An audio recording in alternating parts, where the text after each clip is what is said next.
Did she lose me again? She keeps getting on and off. All right, I'll start. She'll figure it out.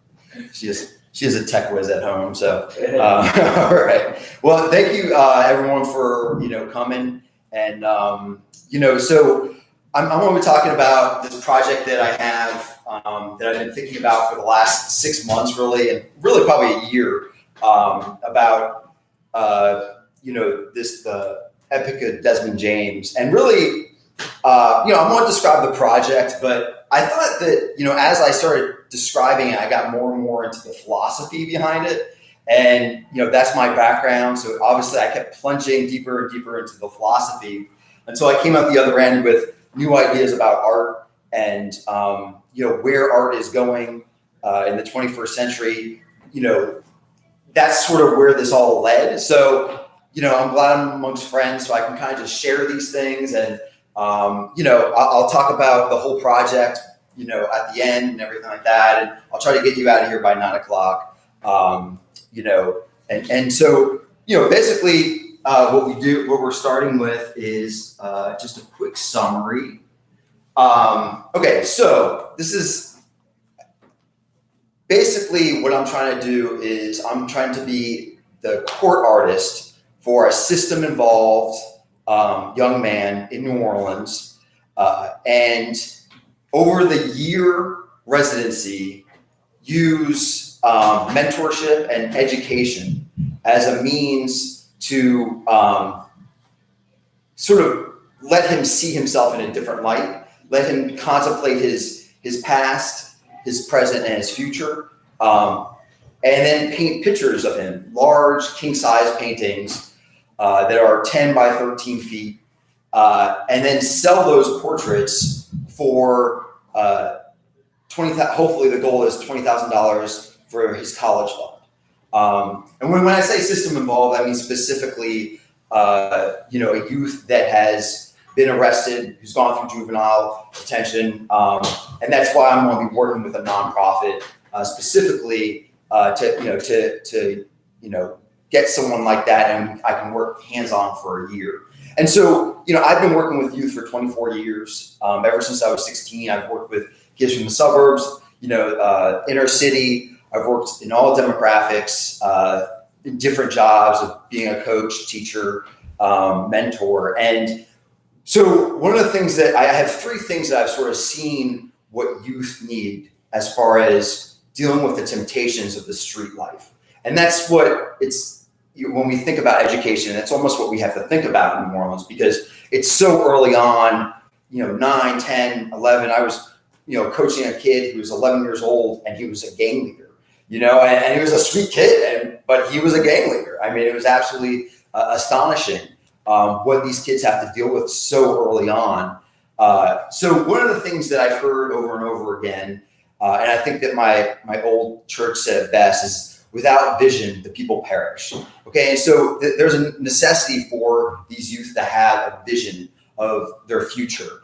Some type of goal or dream that they're working towards that will help them deal with the temptations of the short-sightedness, that's surrounding them in the street life. And so when I came up with this project, I thought, okay, yeah, obviously I'm going to be helping this young man think about his vision, but I want something that points beyond art, that after this project is done and once, the residency is gone and the paintings, have been brought down, there's something there that is pulling him towards his future, towards being something that he didn't previously see himself as. And so that's the idea of the college scholarship, having a college fund.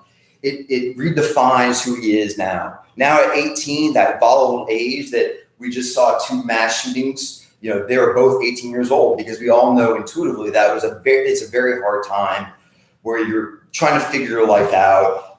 You're a man, you're a boy, and it's very hard for young men to figure out where they want to go. And now he knows at that volatile age of 18 that he's going off to college, and that he's education is imperative in his life. And so that was sort of the thinking behind having this as the end goal of the project. The other part is and I don't think we do this as well. We think about the idea of a vision very well in New Orleans and with youth, but we sometimes fail to think that these kids need a mediator towards that vision. We think that sometimes you construct the vision and then it's up to them, right? Well, yes and no, right? There is obviously personal responsibility, but what I find is that in having that mentor, having that guide, these kids are able to, discuss the pitfalls, discuss the things that come up, and flesh out their vision a little better than if it's just something that is far away 6 years from now. If they have someone kind of keeping them in the integrity of that vision, or expanding that vision, it's very helpful for the youth. And so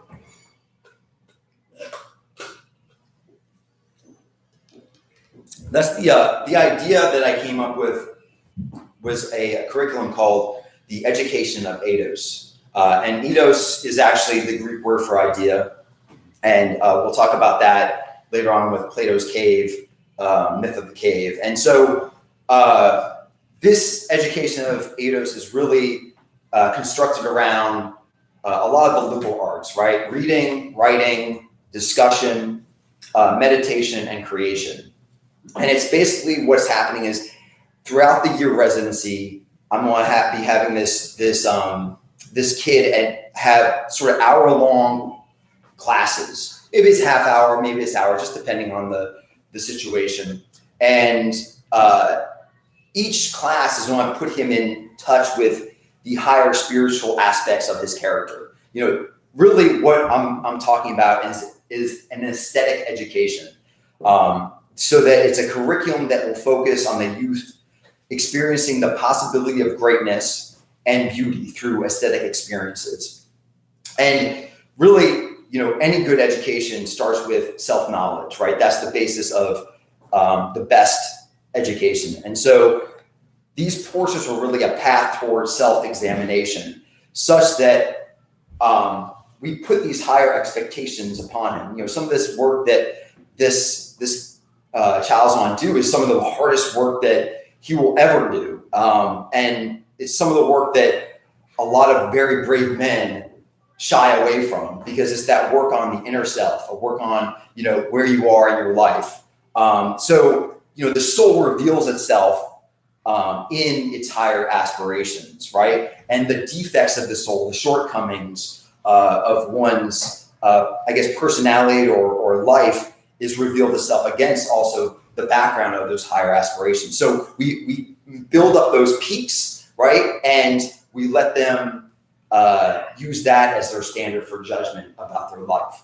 And it sounds harsh, but at the same time, it allows that kid to go up against something that is great and be involved in something that's bigger than themselves. And I think that kids very, very much love that. They love that challenge. And sometimes our education system does not bring that challenge. And so, really the third part that I've seen with kids in dealing with the streets is that they fail to see the significance of their life, right? And every time there's a shooting, if you read the comments, which I always do, I don't know why I do, but I've been doing it for 15 years. And they haven't changed very much. So, I'll read them for you because they don't change much. But one of the ones that you always hear is that, these kids don't respect life, respect their own life, so they can't respect others, right? And I think there's a grain of truth to that, right? But how do you teach a kid how to respect life or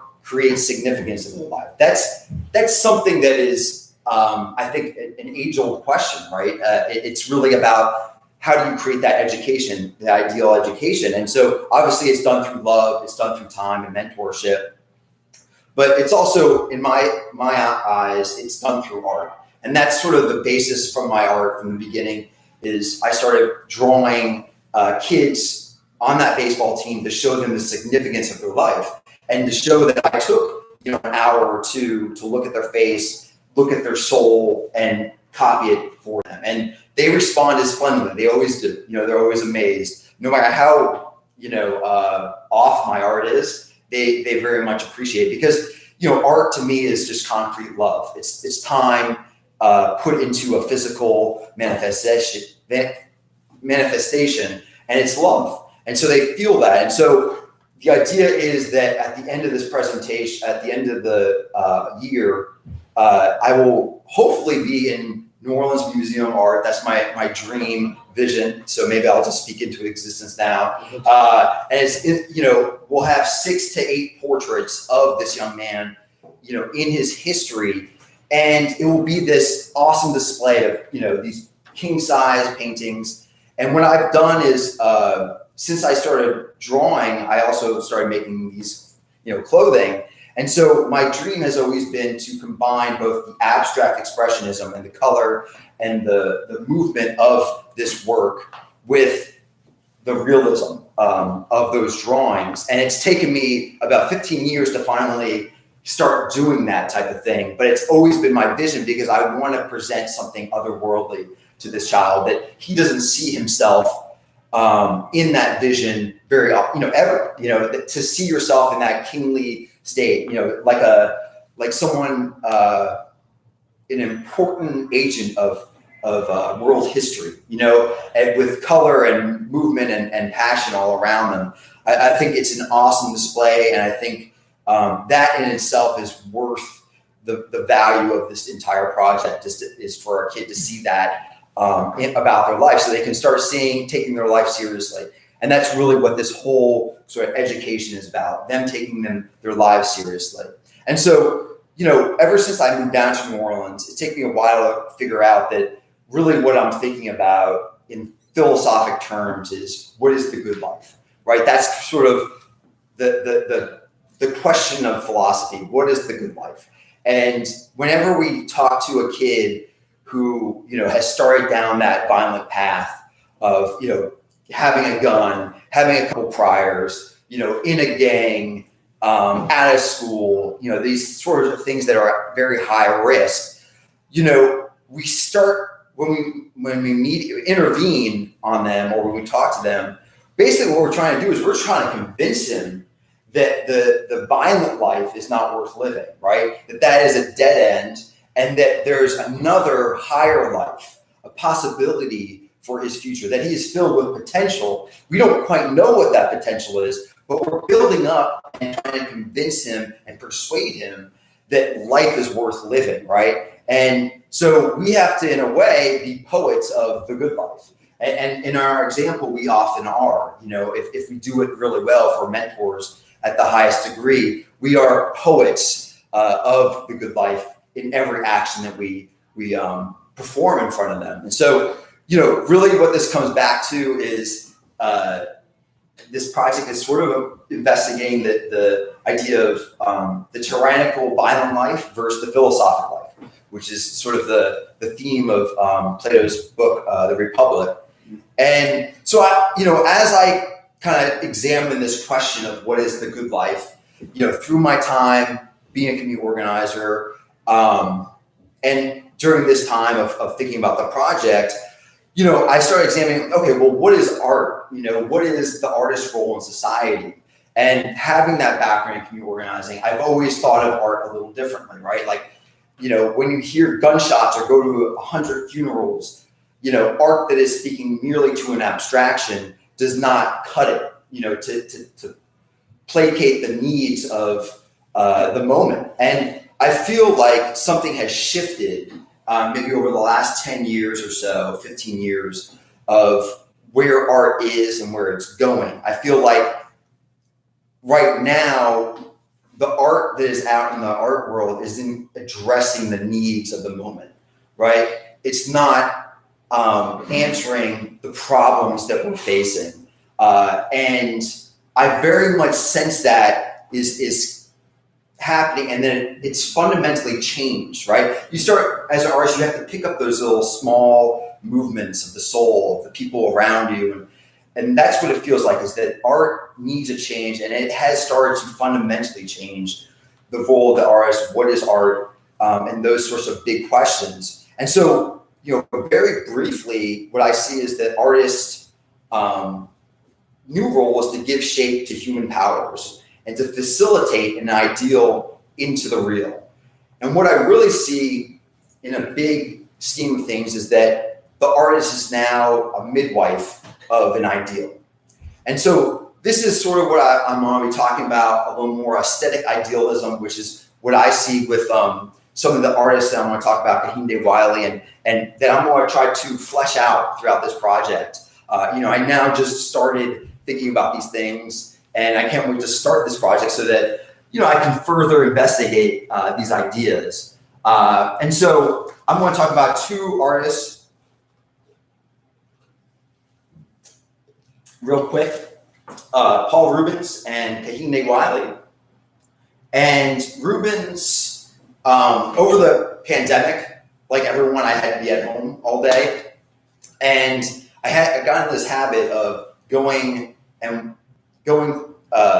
like 8 o'clock, I started winding down, and I picked a book from the shelf that I bought over the course of the years, at these book sales. And I just started reading a lot more about art history. I started looking at the pictures. Seinfeld or Frasier would be in the background. I'd just be looking at, Rubens and really investigating these masters. And I fell in love with them again, during the pandemic, because it was just a nightly ritual.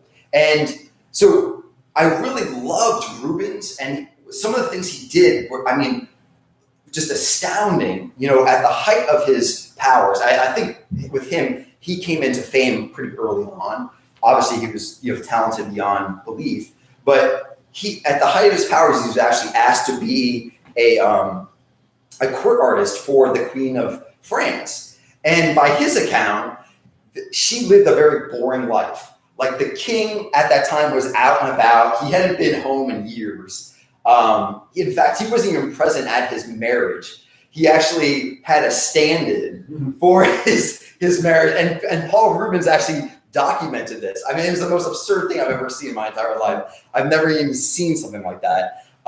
So she was at home, but the affairs of the state, the great politics of the day, were happening elsewhere. And so he was kind of put in charge of, watching this woman and documenting her every move and, trying to find some way to create epic airs about her, put her in the context of the world history, make her an important agent. And it was just very difficult. So he used that imagination and myth and philosophy that he had grown accustomed to in his previous paintings. And he kind of instilled her world. He embellished her world. And her world was kind of led to this enchantment that on the plain eye you would not see. But it came over the time of, I think it was about 3 or 4 years of that residency where he was really with her, watching her in her daily moves. And the end result was what you'll see here is an entire room filled in the Louvre, which used to be the palace. And all these things are about 13 feet by 10 feet, gigantic, and it fills the entire room. And each one, this is the best painting of that century. Just absolutely phenomenal stuff. If not probably the top 5 paintings, portraits that I've seen, in world history. And it fills up the entire room, and it just this air of importance happens as soon as you enter, right? And so what I gathered from this as this 21st century man is like, what happened to the court artist?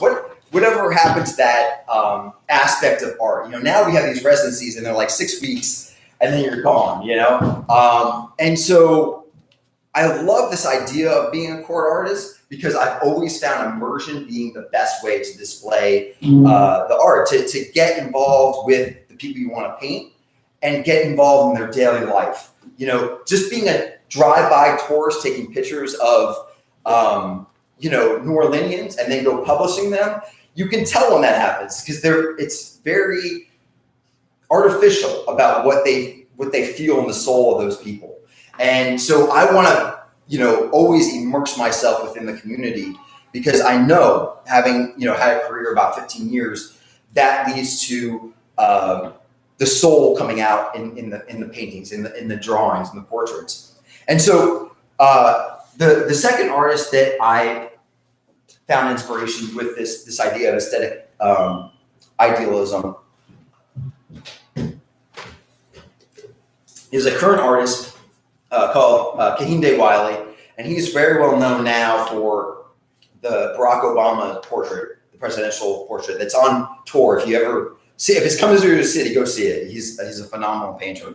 And I actually had this great encounter with Wiley's work. Is that, you know, in 2010, I had been a community organizer for a couple of years, and I've been in the living rooms of mothers who lost their sons to violence, heard those stories of the young men, read hundreds of papers, newspaper articles about, you know, the lives of those young men.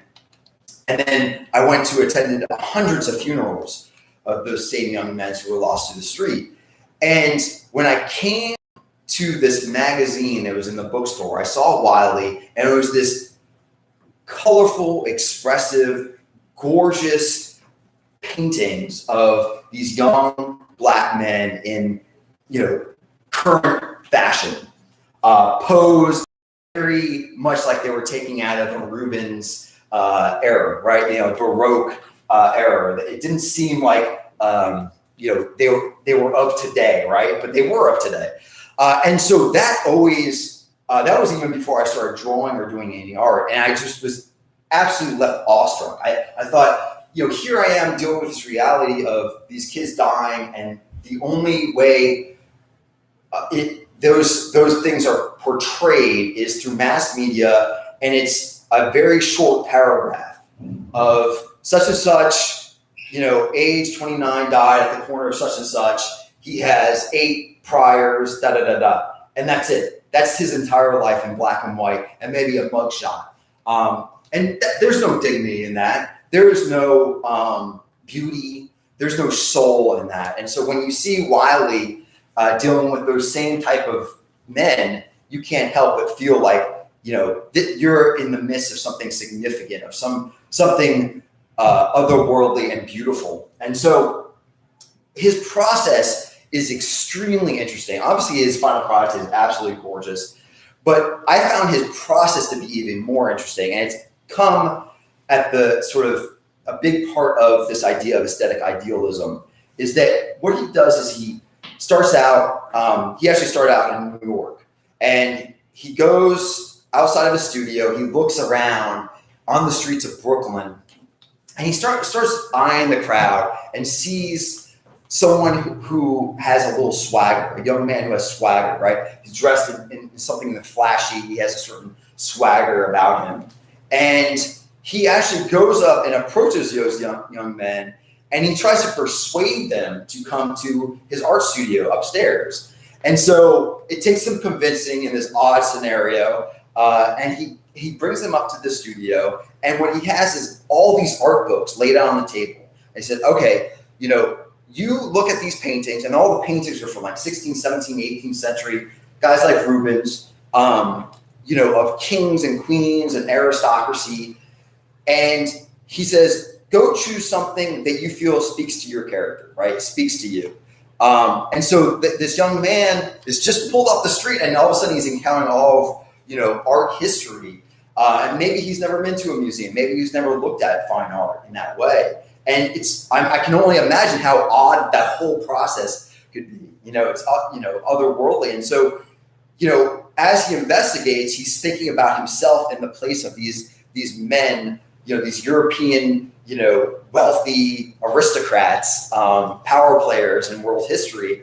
And when he finally selects one, he selects one that he feels is his personal expression, his expression of himself, even now, you know, 400 or 500 years later, as a man in the 21st century. And what happens is Wiley takes that pose, and he, you know, puts the man, you know, does a photo shoot where that young man is doing the pose of the painting, you know, in the art books. And what you have is something that is, you know, very different. It's this completely, you know, they're in this new world of royalty. You know, they're in this aristocratic airs.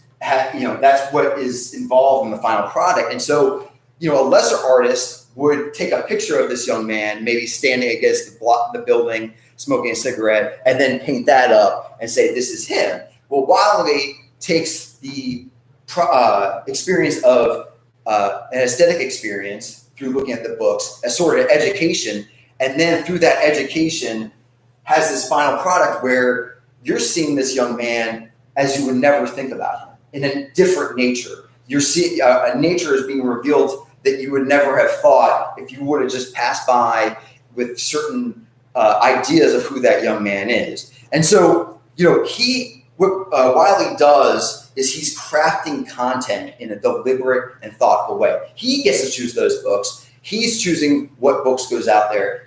As you can tell, he's not putting, modern art out there. He's not even putting African art, right? He's putting old European masters out there, which is very odd. And he's able to, through that, give shape to human powers. And so by subjecting his model to an aesthetic experience, he can reveal the models in a higher realm of existence. Like I said, into that world of kings and queens that only oil paint, the only people who did oil paint during that time are the wealthy. And they pay these masters so that they could put oil on canvas in large displays, put them in gold frames, and put them in institutions. And that was, to Wiley, that was propaganda, right? That was a show of power. And that's how kings and queens sort of showed their majesty, was through the arts. And so basically when I think about Wiley, I really try to think about the overall. What is he doing here? I try to dwell on the method that he's doing within art. Okay, it's hard sometimes to separate social issues from artistic issues. Let's just deal with the artistic issue and how he's creating these beautiful paintings. He's taking this mass cultural perception of these young men, and he actually began with just black and white paintings, black and white pictures that he saw. He saw a mug's photo on the ground. He picked it up and he actually painted that mug photo of this young black man. And that's how he started. He started thinking about how the media portrays young black men. And that's very much in line with what I saw over 15 years of studying media and even the community, how they approach depicting these young men who die on the streets. And so he's taking a mass cultural perception and he's interrupting it through aesthetic experience, right? He's allowing this young man to come off the street. He has certain opinions about himself, and those are interrupted by this aesthetic experience. And such that now this young man is thrown into this realm of the ideal, right? Into the realm of the kings and the queens. And so when really I started thinking about, okay, well, this is very interesting. This is very new. Usually painters, like I said, they go take a picture or they take a model, they paint them, maybe they adjust them. They don't go through this whole process of kind of changing the soul of the man, then, putting him back into the photo. It's this odd, rhythm of nature, art, nature, if that makes sense, like a second nature. And so I started thinking about, let's take this aesthetic experience and let's exaggerate it. Okay, what does that mean? What does that look like? Well, if we exaggerate it, it's going to be a series of aesthetic experiences. Okay, well, what if instead of just looking at an art book for 1 hour or 2 hours prior to the modeling, he looks at the next week, right? And then the next week they go to a museum. And then the next week they actually try to copy and paint these models. What if we exaggerate this whole aesthetic experience over a month, a year, until we're really talking about education. We're really talking about an aesthetic education. And so with this idea, what Wiley brought in, I say he's the beginning of what I call the aesthetic idealism. And really at the center of aesthetic idealism, which my project is also about, is the question of education. So it's interesting how now art has kind of gone full circle, because now it is about social change in a way, right? Whenever we read those comments in Tais-Picayune about the shootings, everyone says it starts with education. It starts with education, right? We hear that over and over again. My question is, okay, what does that education look like? What is the education that you're talking about? Is it just training? Are we trying to spur, change in his life? What does that look like? So really, now that art is about education through this aesthetic idealism, we have to ask ourselves, what is the ideal education such that we can bring that model, that youth, that young Black man to the heights of beauty with a capital B, right? That's now the role of an artist, is to, create a curriculum, create content such that that young man can reach those heights of beauty and the ideal. And so I've had a very interesting education. Let me change here. I have a very interesting background in education. When I was 18, I was suspended several times in school, and I was about as close to being expelled as you possibly could get. I was on the verge. Everyone just joked how I was like literally hanging by a thread my senior year. And, I came out of that experience of being expelled and suspended as being humiliated, being just oppressed, feeling like I didn't know who I was because I didn't think I was the same person who was doing these acts. I didn't think I was the same person who the community thought I was.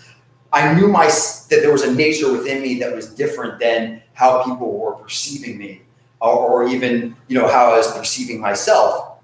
And so I had this just sadness about me, this hole within me, trying to find meaning within my life, because everything that I had previously known did not work. I was on the verge of expulsion. I was on the verge of jail. Those things just were not the way to go.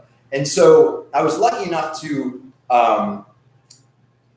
go to St. John's College, which is in Annapolis, Maryland, and it's called the Great Books Program.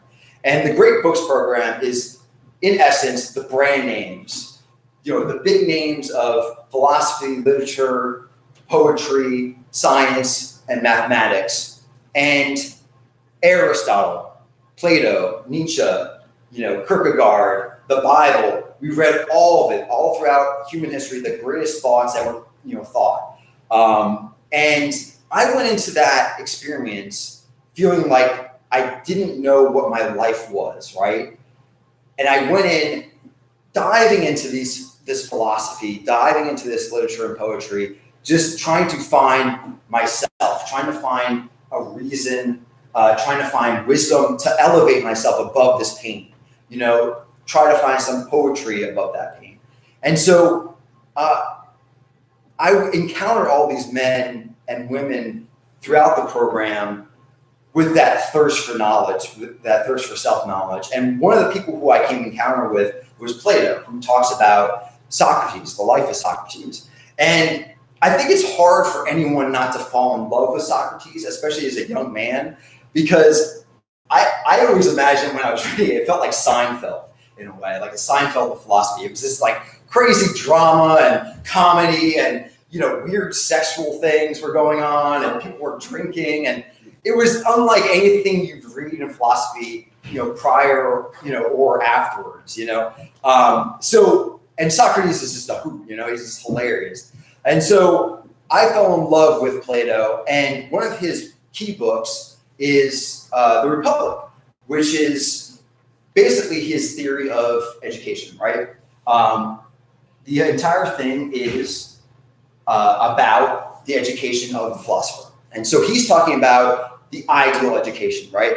Let's forget everything that's out there. Let's construct an education for a philosopher king who will be, the ruler and great poet, philosopher king, for the state. And so, he gives an example of what I see as being the greatest philosophy education. So as we're kind of looking at this, Kehinde Wiley started looking at the aesthetic experiences that led us to aesthetic education, led us to education, led us to what is the ideal education, and it's leading us now into thinking about Plato's cave. And so I will describe it very briefly because it's one of those images, once you see it, it's hard to get out of your head and you start weighing everything as far as shadows and light. That's all you see. So Plato, constructs this picture of humanity up here. They're chained down, staring at the shadows on the wall of the cave. You can see these guys and they're pointing and they have, all they can see is themselves and the shadows. And they can't see behind them because there's a giant wall. And the wall, behind the wall are these statues that are, these men holding and bringing through. And that's creating the shadows on the wall from this fire in the back, right? Very odd image, right? So the story goes that one day a teacher comes along and compels one of the prisoners over here to look behind him. And so when the prisoner looks behind him, he sees there's a wall. He sees that, look, these are just shadows. There's a fire. It's all a farce. It's all set up, it's all fake. And so what happens is that prisoner then breaks his chains, and he's convinced and persuaded by the teacher to go ascend out of the cave. And when I imagine this, I always imagine all these rocks and it just being a very long, it's not this short, it's a very long rocky road up towards the dim light that you're seeing outside the cave. And he finally gets outside the cave here, and he's blinded by the light. He sees things now as they truly are. He sees the trees as they are. He sees the water, the rocks, all these things that he only saw shadows of. He now saw the reality. He saw the truth. He saw the things in themselves. And so really what he sees and he goes into is the world of ideas, the world of eidos, right? That's what Plato talks about is this is absolute beauty, absolute truth, absolute justice. And so then the prisoner goes back down, having experienced this wild experience of light and truth. And now his existence, he goes back down in the cave. And I've always wondered why that is. And there's a lot of philosophical thought in that. But I think in some way he craves the shadows. He craves being around the other prisoners. He can't be at alone. He can't just stare at the abstractions in a way. He craves company. And so he has this odd experience, though, that he is still with the prisoners and he's kind of looking at what they're seeing. He knows it's a farce, but he has to kind of talk about these things and act like they're enjoyable. At the same time, he has the memory or one eye towards this ideal, the ideas, the things as they are. He knows that that is a true reality. So he's living this duality of existence. And so really what I think ideal education follows this pattern, right? It starts with the common things. It starts with the individual souls of the young men, of the men in the caves and the shadows. And you work your way up, as the teacher did, kind of persuading, convincing that young man to come out, right? To leave the pitfalls of violence and tyranny and the shadows, chasing the shadows of existence, money, fame, all those experiences that he sees maybe on the corner, and to lead those towards the idea, towards the higher possibilities, towards that higher realm of the spiritual aspects of himself. And so that's what the whole of education kind of is. And so with this sort of idea, I came up with this curriculum as part of the art project, which is the education of eidos. And this basically is my attempt at creating an ideal education for that 12 or 13-year-old that has been arrested, that's gone through all that, and trying to find meaning within his life, trying to let his life see significance in a very real way. And then, like I said, it focuses on reading, writing, discussion, thinking, and creation. And the first thing to do is I'm going to have him do, and I'm going to be doing all these things with him, because this is the hardest task he'll do. And he will get paid for this, because I believe this is more worthy to pay than if he was just mopping at the end of a night of a shift at McDonald's. this is very hard work. Most men do not want to do this work. Harry will attest that people don't want to do this work. So we'll sit down and we'll write an autobiography so that he thinks about his past, who he was that led up to maybe that arrest, who he is now, and who he wants to be. And what that takes is writing is just thinking. If you can write about it, you're thinking about it, you're imagining, and you're working through things that stay in your mind, and you're allowing them to go outside yourself and make them concrete so you can see them as they are and move on or, grow up from those things. And so through that writing, he's able to contemplate his life, and he's able to set goals, for his future. And through writing, he can start conceptualizing that question: what is the good life, right? If the past is past, what's the future? What does that look like? And so a lot of this is constructed and thinking, what is that good life?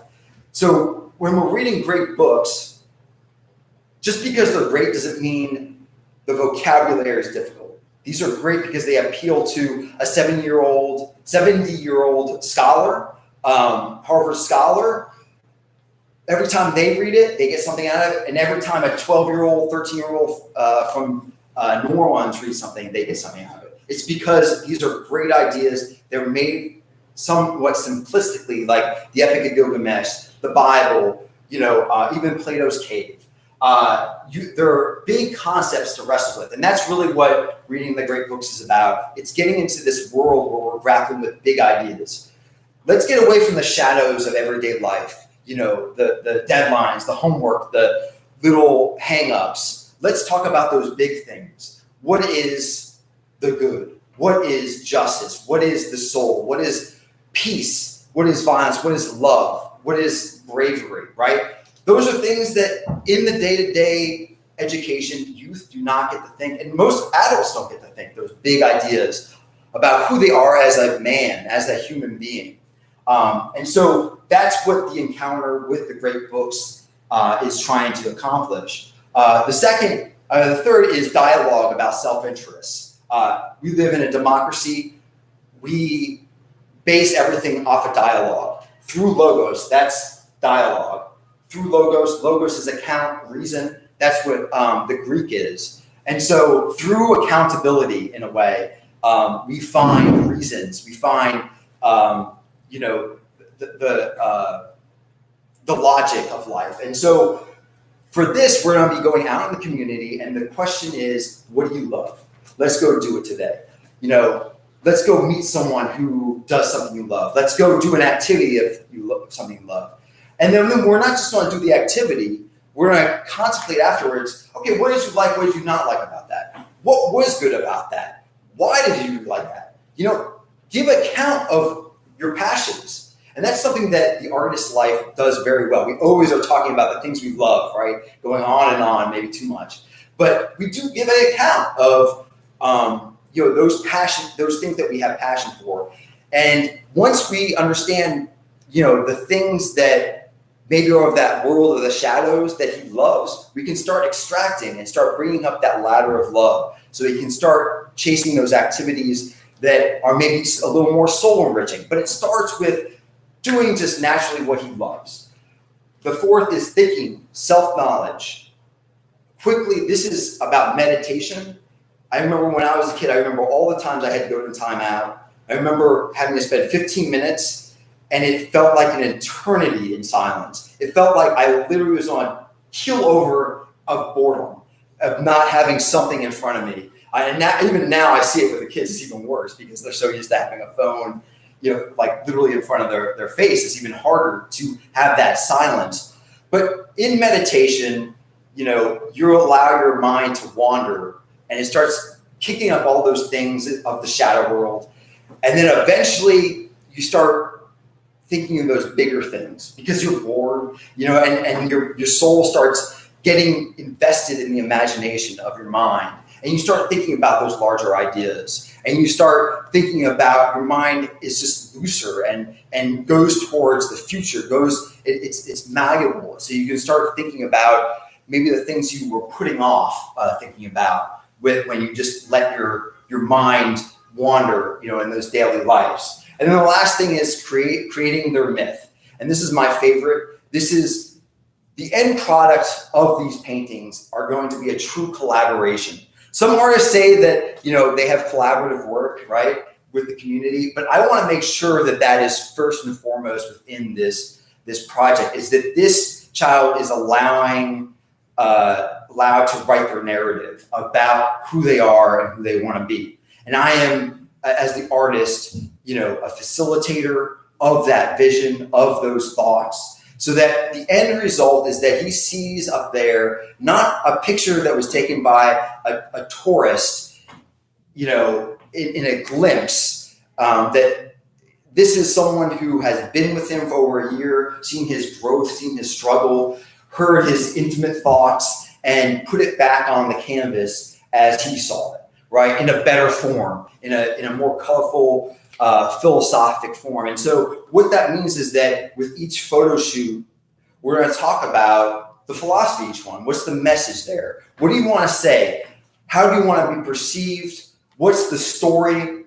What do you want to wear? So he's going to be hands-on with me, going through that whole, design of, the props, the symbols. What are you wearing? Let's go buy it. Everything. What's your posture? And these are going to be a constant discussion before we get to the photo shoot, so that he is, like I said, very hands-on, and it's very, very much, a big part of, his life there. So the last part I want to talk about is bringing it all together. And what I really want to say is that I've seen all this stuff happening in the art world. I've seen the artist as community leader, right? The artist as catalyst, the artist as sort of this creator of community. These are sort of the way we're talking about artists, street artists, that go in and use the power of activism in their art. And I wanted to always get deeper. What is that about? What is really going on with that? Such that we don't have to use this language of social sciences to explain it. So what I came up with is sort of a definition of what this movement is, such that I hope that people who are using it, like Kehinde Wiley, like my friend B. Mike, who I see inklings of this stuff going through, can use it and expand so that we know what we're doing. So aesthetic idealism uses aesthetic experiences in the process of picture making in order to reveal the nature of the object or model previously obscured by public dogma. And what that means is basically like Kehinde Wiley, right? He uses the aesthetic experiences of those books, those history art books, in the process of his picture making, so that those aesthetic experiences reveal a nature that we would never see because our minds are obscured by public dogma, right? By, you want to say, ideologies, you want to say mass media, mass culture. There's several stand-ins for that idea, but we perceive things, differently when we just go about unexamined. When we start examining those things, that's really when, this is where he's inviting us into this world of that second nature. So the artist then is a catalyst for the second nature, right? That's what we're trying to spur on. We're trying to spur that, dig below the surface and reveal that nature that's maybe obscured by, the culture, the current culture around that young man, so that we can see his soul. That's really what it's about. And so just to bring it into a bigger context, what I'm seeing, this idea of aesthetic idealism, which is, the project that I'm talking about, I'm leading towards this, there's the idea of philosophy in art. And philosophizing was defined by Leo Strauss as the ascension out of the cave into the light of truth. It's literally that analogy of the cave is how he defines philosophy. And I always thought that was just such a great way of thinking about, a student thinking about what philosophy is. And it's very real. It's very easy to understand because it's one of those images you can't get out of your head. That's what philosophy is. It's this movement, right, from the things that are common, the shadows, to the world of the big ideas, the soul, And so aesthetic idealism documents philosophy. Aesthetic idealism starts with documenting the movements of the soul of that young man as he's dealing with his present, as he's dealing with the opinions he has that led him down towards, towards jail, towards, sort of a tyrannical, violent life. And he brings it. We're trying to understand those opinions and challenging them, such that we can bring him into a new light of understanding who he is. And that's really what it's all about. So, here's art and here's philosophy. In a way, we're bringing, the poetics under, philosophy. We're bringing art under philosophy now. So that the social impact of all of this is really, obviously this kid is going to be learning this education. It's going to be odd and interesting, and it's going to be a trial all throughout the year to challenge his character. So he's getting that, and he's also getting this education fund so that he can move towards that goal of becoming educated, becoming something beyond what he was in the beginning of this. But I think that I see the social impact of this project. But really what I see is that the role of the artist has changed, and that the artist is no longer the solitary visionary, that kind of lives outside the community, that needs to have distance, that sees everyone as other, as Sartre said. Sartre said, hell is other people, right? I think there's a sort of tinge to that, even when you look at, Seinfeld.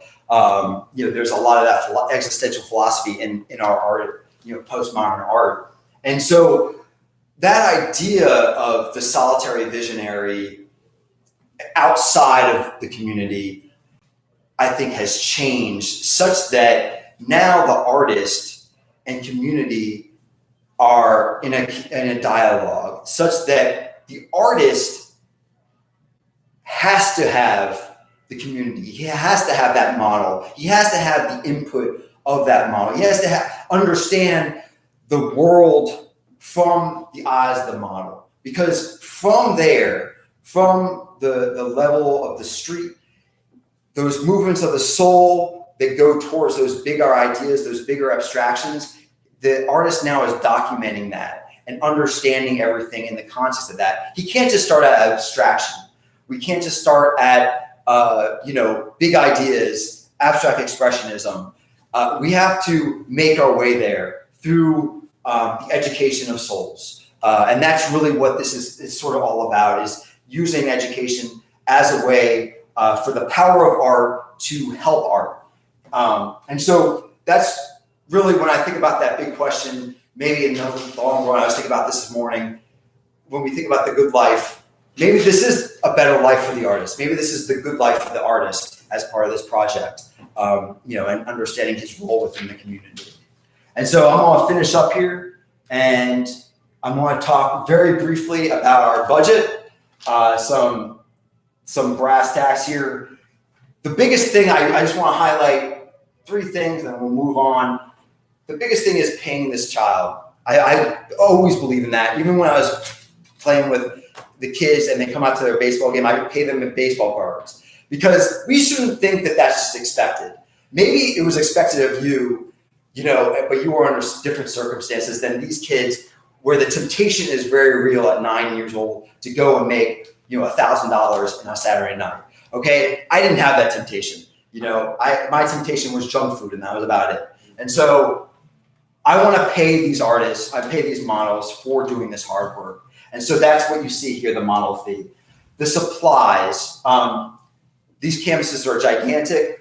I think 13 feet is about up there, right? So I'm trying to find now a studio that will accommodate me for that. So if anyone has any leads on that in New Orleans. but I want to make these canvases big. And that's what you can see is the canvases are about $5,000 for 6 of them.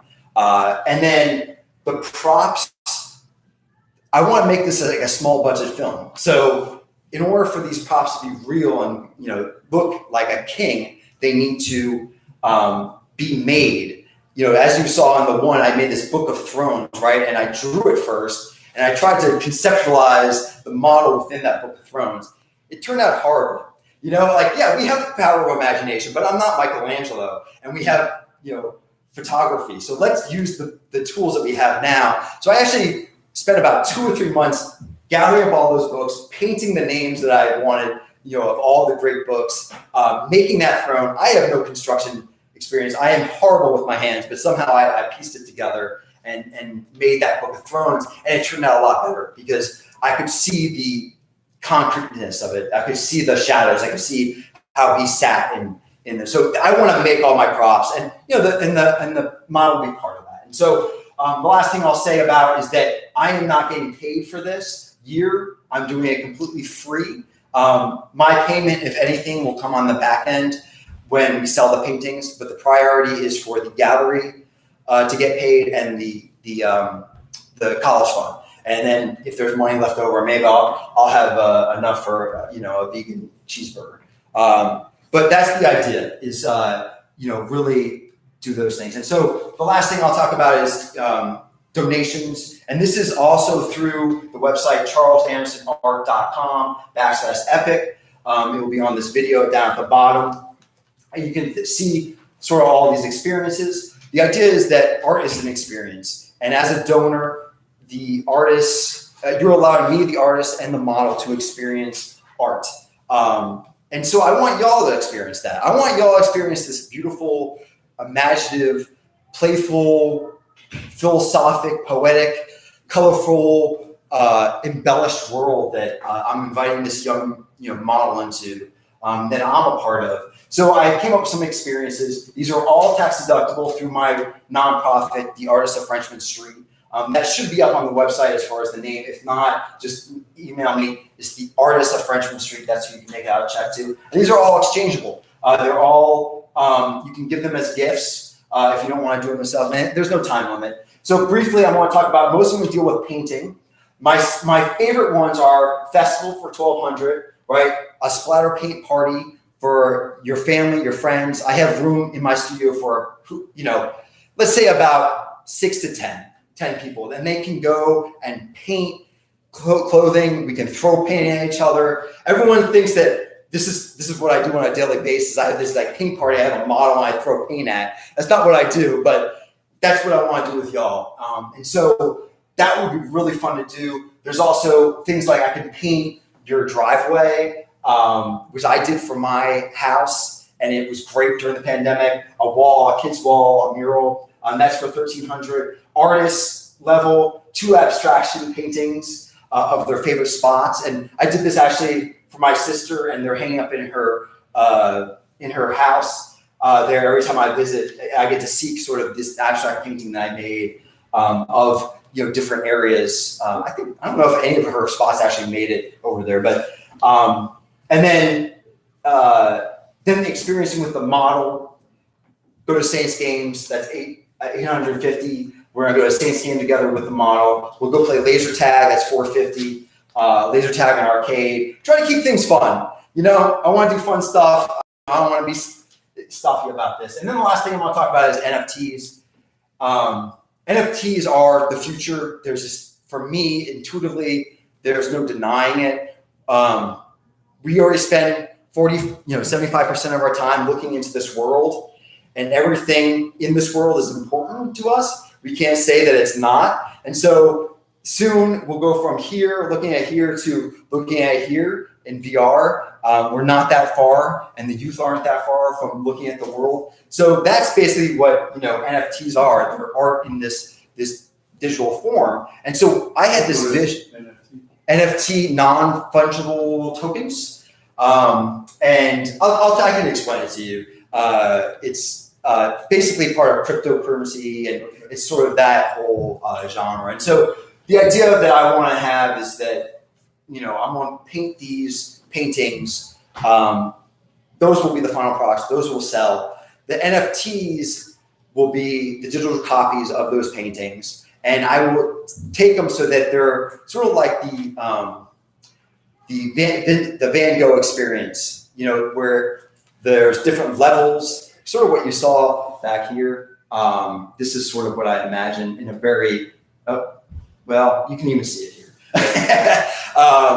But, it's sort of this motion, these animating GIFs. And so I want to make the paintings as animating GIFs so that people can put it on VR and they experience this world, experience the world as I see it, in 3D. And that's sort of that first gift is you get a copy of the painting and you get an NFT. So that's the whole idea behind it. You can do multiple levels of gifts if you want multiple, gifts. And yeah.